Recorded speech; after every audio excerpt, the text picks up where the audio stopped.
Tonight I'm going to talk about social philately. Basically, this is going to be just a high-level discussion of what is exactly social philately, and then I'm going to give some examples of different ways to approach social philately. And at the end, I thought I would just give a couple of examples from my own collections of how one can go about telling a social philately story and how I kind of stumbled into this. I didn't really set out to do this, but it just kind of grew naturally out of stuff that I was collecting. So let's dive in. So this is just an outline of what I'm going to talk about. What exactly is social philately? Give some examples from exhibits that I have found online or that people have sent me, and then a couple of stories from my own collections, as I mentioned. So as philatelists, we collect history. So I kind of Googled, historical documents, and a whole bunch of stuff came up. And, this is just sort of one picture out of all the ones that came up in my search. And you can see this is a lot of paper material, right? Books, letters, photographs, and it looks very similar to the kind of things that we collect, right? So here's just a montage of stuff from one of my collections, which I'll talk about later.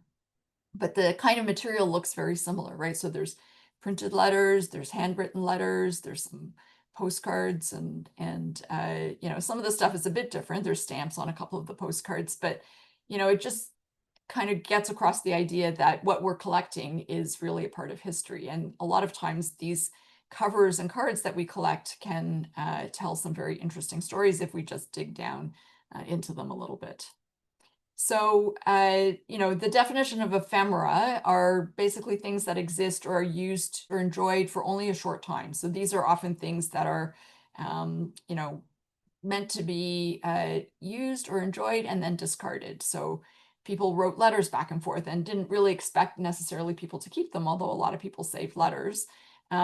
Or flyers that you sent out to notify announce upcoming events or whatever. A lot of these things are just meant to fulfill their purpose and then not meant to stick around. But a lot of people saved this kind of stuff, and this sort of material is also very rich for finding these interesting stories in history. So that's where the word ephemeral comes from, right? Very fleeting, things that weren't meant to be saved, but a lot of these sort of things can really enhance our philatelic collections as well. So, in philately, a lot of these things, even though they're very similar, philately adds additional layers of information. So a lot of the postmarks, the addresses, the return addresses, they add temporality, right? So they give a stamp in time, and they add directionality, right? Things that were going from one person to another person, one country to another country. So these are all interesting details that one can glean from the philatelic information that you research in your material. So what are different kinds of social philately? So for me, in sort of thinking about this, I think there are three sort of broad areas or broad approaches that you can take for social philately. So this is one of them. So I took this cover from the website of a friend that I met through an online chat board. His name is Peter Congreve. He calls himself a philatelist as a social historian. And here's his website here. And he basically has a blog where he'll post a cover. Sometimes it has contents, sometimes it doesn't. And where a philatelist would be primarily interested in, say, the stamps or the rate, the route that the cover took, or the postal markings. He's more interested in the, who was the sender and who was the letter being sent to and what was their relationship and why was this letter even sent at all. So he digs very deep into the particulars of that one cover and where it came from, who it went to, what was the story behind it. So this kind of social philately, I think of as, it can be very deep, but it's very narrow. So it's really a biographical or genealogical way to approach philately, where you're looking really at one item and then digging really deeply into the history of that one item, which is, can unearth some very fascinating stories. But where I've kind of landed myself is in sort of a broader area of social philately. So I think there's two broader areas where philately is related more to society as a whole, as opposed to maybe one family or, one couple that were exchanging letters, as in the biographical or genealogical philately. So when you look at philately as it relates to society as a whole, right? So this is how the postal system is interacting with society. And by society, we mean, the broader community and events that happen and history and commerce and industry and historical geography, how, places change over time. So everything that happens within society and how that relates to the postal system. And I think, within this sort of relationship, there's two ways to think of social philately. So one is examining how the postal system itself impacted society, right? So there's a very direct line here from the postal system to how it changed events or approaches to things or industry. And I'll give you a couple of examples of that. The second, way to think about social philately on a societal level is where I've sort of gotten interested, and that is telling a social story. So telling a story from society, right? Like a more, humanistic story, but telling that story using material that was developed for use in the postal system. So letters, postcards, whatever. But the story isn't necessarily focused on the postal system, but you're telling a societal story and you're using these artifacts from the postal system, that went through the post basically, to tell your story. So in both cases here, it's social philately. So the social information is really providing the main thread of the story. But, you'll see the differences between these two kinds of approaches in the examples that I'll give. And in both cases here, you can also enhance the story using non-philatelic material. So that goes back to the sort of ephemera that I showed in that first picture. You may find things that aren't necessarily postal, so maybe, advertising flyers or photographs. But if they're directly relevant to the social story that you're telling, you can use them to help enhance the story. It's sort of like the difference between a thematic and a display exhibit, where thematic, you're only using things that are philatelic, but in a display exhibit, you're using philatelic material and non-philatelic material. So that's the same kind of approach here. So here's a couple of examples of that first approach where, you're examining how the postal system is directly impacting society. So this exhibit is a beautiful example of that. So this is an exhibit by Vince King, who passed away last year, sadly. But he had a wonderful exhibit. I don't know, if you've not had a chance to see it in person, it is actually preserved online at Richard Frajola's website. So the link to the exhibit is down here at the bottom of the slide.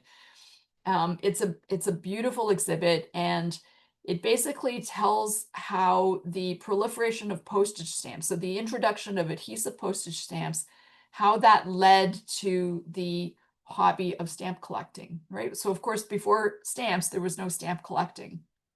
But he basically uses timelines and examples of the very first postage stamps from many countries around the world. And in parallel, he shows how people started to get interested in collecting these stamps, and, different accounts in newspaper articles or, letters, people talking about this craze of people saving postage stamps and what is this, crazy thing that people are doing. So, he kind of shows how with the proliferation of postage stamps came the evolution of philately. And he includes a lot of really wonderful philatelic material, right? The first postage stamps from many different countries. But in the last couple of frames, he has the pages built out in sort of with 3D boxes, and he includes a lot of books and albums. Here's an example of one of the first stamp albums.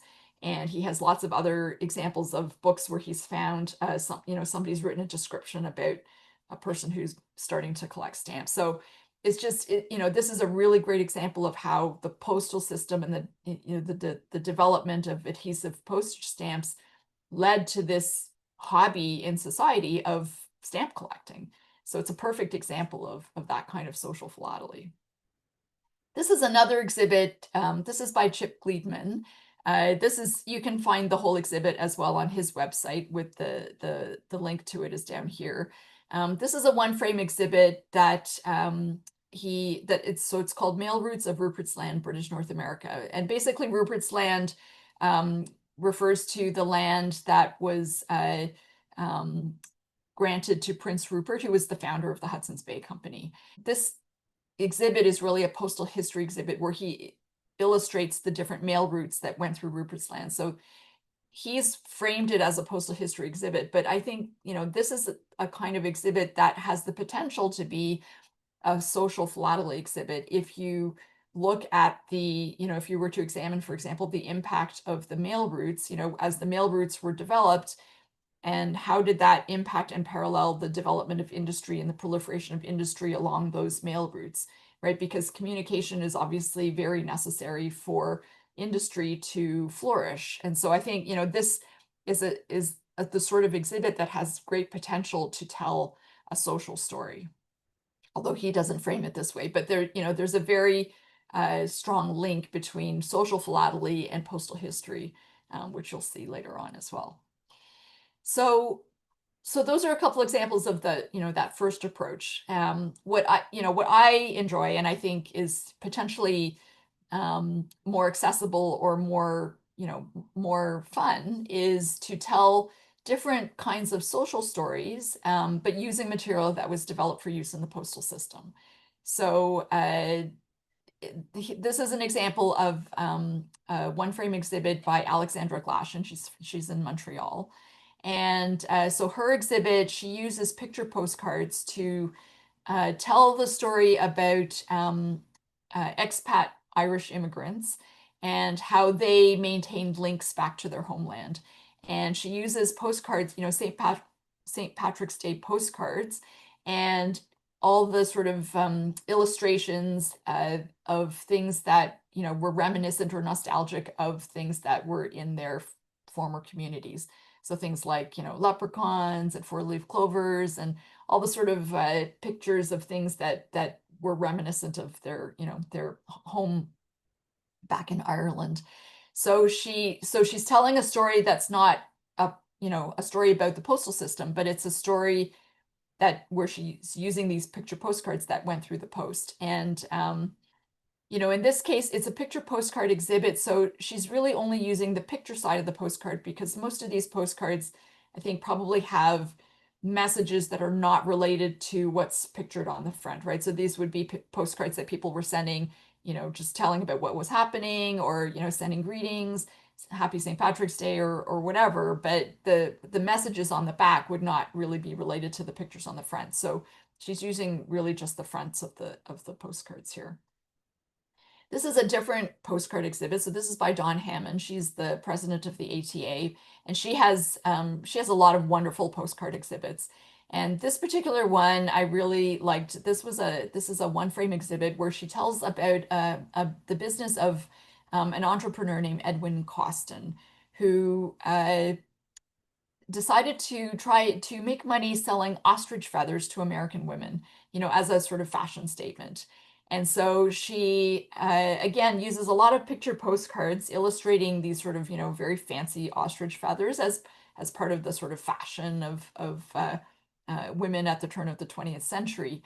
But she also has ephemera that's related to his business. So, for example, she has a magazine ad here from the Ladies' Home Journal advertising his business, a Costin ostrich feather for your Easter hat. This is a postcard that has an ad for his ostrich farm. This is an order form. So these are all pieces of ephemera that didn't necessarily go through the mail. I mean, maybe the postcard did, but this is a magazine ad and this is an order form. But these are all directly related to his business, and they, provide additional material to kind of support the story of how he developed the business, how he advertised the business. So these sorts of things are fun to look for and collect and help you to tell the social story. Here's another example. So this is just an exhibit that I found online, titled The Natal Rebellion of 1906. So this exhibit presents the story of the rebellion using military and related civilian mail, but he also has other items like maps and illustrations and postcards. So again, he's telling really the social story of the rebellion and using postcards, so using the picture side of the postcards here. But he's also using, because this was a military conflict, there were postcards that went through the military post. And so these are not picture postcards, but these are postal cards that the soldiers would have mailed. And the advantage of these sorts of cards, over a cover, for example. So a cover, you can get information from the cover, but often when we collect the covers, we don't have the contents anymore. So you don't really know the messages that were going back and forth. But with postal cards, of course, you can read the message on the back and you can get information if you have, military history references, postal history references, you can figure out where the postcards were being sent from, what units, sometimes there's sensor markings. And the advantage is that the messages on the back are often, not always, but often related to what's happening in the conflict. So in this case, this is a page of his exhibit where he has this postcard, and the message on the back is actually describing the event that's pictured on this illustration, which he has on the next page of the exhibit. So, the advantage here is that you're not just using the postal aspects of the material, but actually also using the written messages and things like that, which are not, they're not postal, they're private, but they provide interesting information about the stories. So, so those are just some examples to kind of show you the kinds of things that you can do and have fun with in social philately. Social philately, I think, has always been around. I mean, people have always been doing these kinds of exhibits and telling these kinds of stories, but I think it's only in the last little while that it's actually become formalized, and social philately is now sort of one subtype of postal history, the postal history class, if you look at sort of international classification of exhibits. But, the kind of stories that people have been telling, people have been doing it for a long time without this sort of formal classification. So, how does one go about building a social philately collection? Fundamentally, we are stamp collectors. So a lot of times I think we collect the material. It's not necessarily that we say, okay, this is an interesting story and start with the story, but we collect material. And as we collect material, I think sometimes the material itself starts to, you start to see a pattern, you start to see some connections between, different pieces that you have, and the story sort of comes out of the material. And that's what sort of led me to tell, some of my sort of medical philately or social philately related stories. Was I found material that, I didn't really know much about initially, but as I collected more of it, gradually I started to see that there was an interesting story to be told behind it. So what I thought I would do is just, give a couple of examples of how I came to get interested in a couple of these social philately stories. So one is the story about the hospital for sick children and their early Christmas appeals. And the second one is the really interesting history behind British and Canadian tobacco funds in World War I. I'm not going to go through these in detail. Obviously, we don't have time for that tonight, but just wanted to give some highlights to give an idea of how something like this can come about. And in both cases, it was sort of accidentally. So sick kids, for a long time, I was, for many, many years, I was really a stamp collector. I collected Canadian stamps and a few other countries that I had visited, and I didn't really collect much else beyond stamps. And it wasn't until, I joined the North Toronto Stamp Club and I joined an online stamp forum that I got interested in topical collecting. And so I started collecting stamps related to blood donation and blood transfusion, which is related to what I do professionally. But as I was searching for those stamps, I started to find other kinds of material like postmarks, meter cancels with slogans, postal stationery, interesting covers. So I started to collect all this other stuff and learn about it. And, eventually that's another story, or a story for another day. But I mean, that's what led to my sort of building my thematic collection and thematic exhibiting. But while I was sort of looking around for material, I remember at one stamp show, I was looking through one of the dealer boxes, and I came across this card.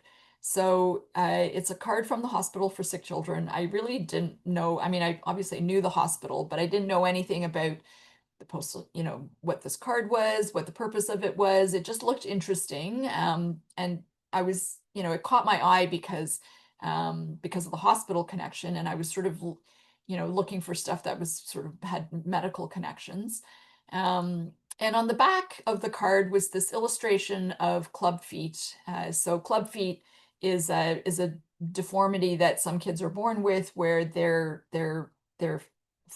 forefoot is twisted, and it can be corrected surgically. And this was a big thing that the Hospital for Sick Children was doing in the orthopedics program. And it did, back then it saved a lot of children from being, sort of disabled and not being able to make a living. And it was really a very profound thing that the hospital was doing for kids at that time. So, this card caught my eye. I didn't really, as I said, I didn't know much about it, but I bought it because it looked interesting. And over the next little while, I started to sort of keep my eye out. And anytime I came across one of these sick kids cards, I would buy it. And eventually, once I had sort of a few of these, I started to really look for them in earnest, because there was something, they were so interesting. There were different kinds of illustrations on the front. You can see there's the sort of progression over the years, and the messaging on the front and on the back changed. And so I started to kind of look for these more in earnest as I sort of got a few more pieces of these. And I started to talk about them at sort of show and tells. And I think I remember one show, then I came across some covers. So far, like, I had only collected postcards, and then I found a couple of covers. And I've eventually found a few of these, and you can see that they have these illustrations on the corner with nurses and children. And there were some later ones that had similar illustrations but didn't have this caption, "Sick but not neglected." And then someone at one of the clubs that I belong to, at a meeting, said, "Oh, I have this, it's a cover. It was a cover like that, illustrated cover, and it had a booklet inside and a letter." And so this is the booklet and the letter. And it was really a fundraising letter that was sent out in December. It was a sort of Christmas fundraising to raise money for the hospital. And the booklet had all kinds of really interesting information about, the number of doctors and the number of nurses and the type of, the number of patients they had, and the, x-rays and other technology that they had. So it was really a wealth of information. And the hospital printed one of these booklets every year and included it in these letters that they sent out for fundraising. So, gradually this sort of interesting story was coming to the front, and I started to research it. And I figured out that this whole backstory of the hospital and John Ross Robertson, who was really became the main benefactor of the hospital. He was a newspaper man. He was the publisher of the Toronto Evening Telegram. He was chairman of the board of trustees of the hospital from 1891 until he died in 1918. And he really was a driving force behind the transformation of the hospital from sort of its very early roots as really a Christian charity that these group of women had started to care for sick children, to become a, internationally renowned hospital with research and really advanced pediatric care. And he would dress up as Santa every Christmas, and he would he would bring a pony pulling a sleigh of toys onto the wards and give out toys to all the children that were in the hospital. And the hospital, was committed to providing care to all children in Ontario, so not only kids in Toronto. And they did get some money from the government, but they didn't, they needed to, they relied also on donations from the public in order to be able to provide care to all kids, including those whose parents weren't able to pay for their care. And so they sent out these fundraising letters and booklets every Christmas, and those postcards were to thank donors. So anybody that donated money to the hospital would get one of these postcards thanking them for the amount of their donation. And you can see that the, sort of the images and the messaging of the hospital on these postcards changed over time, over the period of sort of late 1890s until 1926 or so. So, eventually this became an exhibit, a one-frame exhibit, just telling the story of the hospital and John Ross Robertson and how he got involved with the hospital, and the Christmas fundraising that the hospital did and how they went about it with their letters and their postcards. And so it was something I didn't know anything about, just kind of serendipity that I found this postcard and eventually developed this story. So if you would like to see the exhibit, it's actually online right now at SAVPEX. I submitted it to the South African Virtual Philatelic Exhibition this year, so you can find it online. And I actually gave a talk to North Toronto about the whole fundraising story. So if you're interested, you can go back into our YouTube channel and you'll find that from 2021. So the other story that I wanted to sort of tell you about briefly is the one that I'm sort of currently actively working on, which is the story of British and Canadian tobacco funds in World War I. So again, I kind of fell into this accidentally. So, I participate in an online stamp forum called Stamp Boards, and I was doing this sort of fun game online where I was posting things from my thematic exhibit and having people guess what the thematic connection was and what the philatelic description of the items was. And so we went through a whole thing and there were prizes and everything. And at the end of it, one of the people that had been participating asked if he could, post some of the things from his exhibit, which I thought was great. And he had an exhibit all about tobacco. So it was about, tobacco right from like early plantations and slavery and all the way to, modern day and advertising and all this. And one of the things that he put up was this card.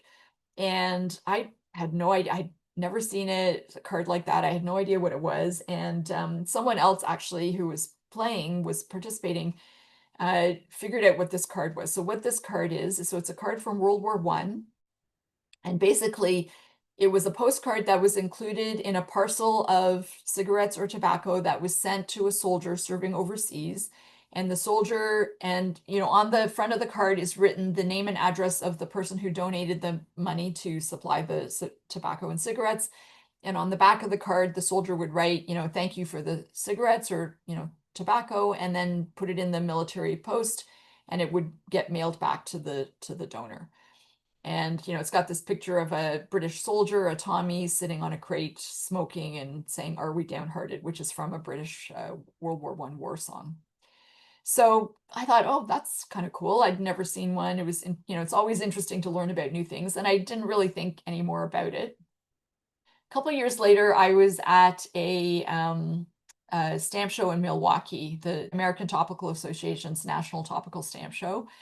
And I was browsing through dealer's box and I came across this card, and it was kind of crumpled up, but I sort of recognized it as one of these tobacco cards, smokes acknowledgement cards that had a message on the back. It looked a little bit different, right? It's got a different cartoon of a soldier, but same kind of idea. And the message on the back, says something to the effect of, received your welcome parcel of cigarettes, which I thank you very much for, or something like that. So, I remembered what I'd seen a couple of years ago, and I thought, oh, this is interesting. It was only $10, I think, so I bought it. And then at future shows, every time I came across one of these, I would buy it. And eventually, I built up a small collection of these, and they were all kind of a little bit different, and they all had different markings on it. Some of them had Canadian stamps, the ones that were mailed to Canada. This one has a postage due. They've all got different cartoons. This one was from a Birmingham Gazette in the UK. It had the name of the newspaper on the back. They were all, from different newspapers and other organizations. And so, after I bought the last one, maybe a year and a half or a couple of years ago, I thought, well, there's something interesting here. So I started to really look for these in earnest. Like instead of just passively collecting them, I actually started to actively look for them and dig into the story behind it. So what I came across was that, this cartoon here was drawn by a guy named Bert Thomas, who later became a very famous political cartoonist. And this is probably one of his most famous cartoons, in which, legend has it he drew in like under 10 minutes or 15 minutes. And he gave it to the Weekly Dispatch, which was a prominent British Sunday newspaper. And so it shows a Tommy, a British soldier lighting up his pipe and going, Arfamo, Kaiser, basically meaning have a moment, Kaiser, just hold on while I'm having my smoke, don't disturb me while I'm having my smoke. And the Weekly Dispatch used this as, used this cartoon in the advertising for their tobacco funds, where they were raising money to send cigarettes and tobacco to the soldiers that were fighting overseas. And other organizations also used this. So the Overseas Club, which was a sort of society of British people that were living outside the UK. So the back of this postcard has some printing here from the Overseas Club, and you can see it's an advertising soliciting donations. And this is how much, your money, how much cigarettes and tobacco your money would buy. And every penny goes to the, to buying tobacco to send to these soldiers. And the story was very interesting. This whole story about smoking and sending cigarettes to the soldiers, and why were they sending cigarettes and tobacco to the soldiers? Well, it was felt to be a necessity, for the soldiers for to be effective. It relieved boredom. They were very stressed, and it helped to comfort them. They enjoyed having a smoke. They could share a smoke. It was, with their comrades. So it was really it was felt to be something that really was a necessary and patriotic thing to do, is to send money to these funds, and they would send cigarettes to the soldiers overseas. So, this is on a postcard from the Daily Mail. There was a whole series of battle pictures, and here's three soldiers relaxing after they had a firefight. Here's a Canadian postcard from the Daily Mirror. So this is a Canadian series showing a soldier who's wounded. He's getting bandaged up on one side, and then he's getting a cigarette lit on the other side. So, giving smokes to the wounded was a really big thing too. Wounded soldiers craved cigarettes. It was one of the first things that they would ask for. And this is actually when I was, looking for articles and things, I actually came across this photograph from Library and Archives Canada. So you can see that, they've taken the image for the postcard from this photo. This photo is from September 1916. And the caption was, though badly wounded, he enjoys a cigarette. Um, there are lots of other interesting stories that I came across. So Belgium, was occupied by Germany. And so the Belgian people could not help their own soldiers. So King Albert of Belgium asked the Overseas Club in London for help in providing cigarettes and tobacco to the Belgian soldiers. So they organized a fund, and they appealed to US donors, and US donors would send money, and they would send cigarettes and tobacco to Belgian soldiers. And so they would get these cards. And you'll notice that, like, most of the cards will have the name and address of the donor written on or printed on the front. In this case, because the US initially was not in the war, and postage was not free, so, British soldiers serving in France or Belgium, they could send mail back home without postage. But if they sent mail to the US, they had to pay postage, and obviously a lot of times they didn't have stamps, and so sometimes postage due would get charged. So in order to avoid postage due being charged to the donors, what the Overseas Club did was they printed the name and address of their club in London on the front, so the card could get mailed to their headquarters for free. And then on the back was the name and address of the US donor. And so the Overseas Club would collect all these cards and then forward the cards to the US donors undercover, so that the US donors wouldn't get charged postage due. Um, so I've been collecting these cards whenever I come across them, and sometimes the messages on the back are really interesting too. So in this case, I asked for a friend of mine in Belgium for help in translating it, and he said, the message is basically thank you for the cigarettes, but it's signed Belgisch Veloleger, which is a bicycle soldier. So I didn't know about this. This was something I learned, that there were units of soldiers who went around on bicycles, because bicycles were quiet. They were fast. You could get into a place and, just lay the bicycle down and sneak in. So there were all these units of bicycle soldiers. So this card came from a bicycle soldier, which I thought was kind of cool. This is actually, I don't even remember where I came across this, but I found this collecting booklet for the Belgian Soldiers Tobacco Fund. So this was a booklet with 40 coupons inside. So whoever, had the booklet would go and ask their friends for 25 cents, and everyone who contributed 25 cents would get one of these coupons as a receipt. And they would write the name and address of the contributor, the donor. And once they had collected all 40 coupons, it was $10. They would send that money to the Overseas Club with the names and addresses, and the Overseas Club would take care of sending the tobacco with the postcards inside. So that's a cool piece of ephemera. I've never seen another one. So it's the only one I've ever seen that gives you a lot of information. Some of the pages inside the booklet have more information about how they sent the tobacco and so on. And people could direct you could make a donation and it would just go to whatever unit was in need, but you could also direct your donation to specific soldiers or specific units. So for example, this card, which, came to a donor in British Columbia, it's addressed Dear Francie and signed Lovingly Ben. So clearly, this is someone who knows the person who donated the cigarettes. And there's interesting philatelic postal history behind these cards that came to Canada too, because the Canadian Post Office had a practice of actually adding stamps when the postcards and letters came in from soldiers that didn't have stamps on them, in order to prevent postage due from being collected. So, but that's a whole other story. People would often donate cigarettes and tobacco to soldiers that they knew, but also, could be other connections as well. So this is just an interesting card that was sent by a sailor, actually. So soldiers outnumbered sailors something like 20-1. So it's much, much more common to find cards from soldiers than it is from sailors. I think I have 3 cards from sailors in my collection.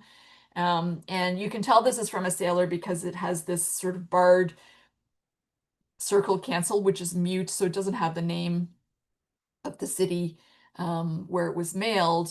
And this was done as a security measure to so that when a ship came in, all the mail was collected, and they just put these mute cancels on them so that people wouldn't know where the location of the ship was. But on the back of the card, the writer has written HMS New Zealand in the North Sea. Part of the message says, having had the pleasure of bringing out this fine ship for your inspection and looking forward with a bit of luck of paying a return visit in her after the war. So I didn't really understand what he was getting at, but I looked into the history of the HMS New Zealand.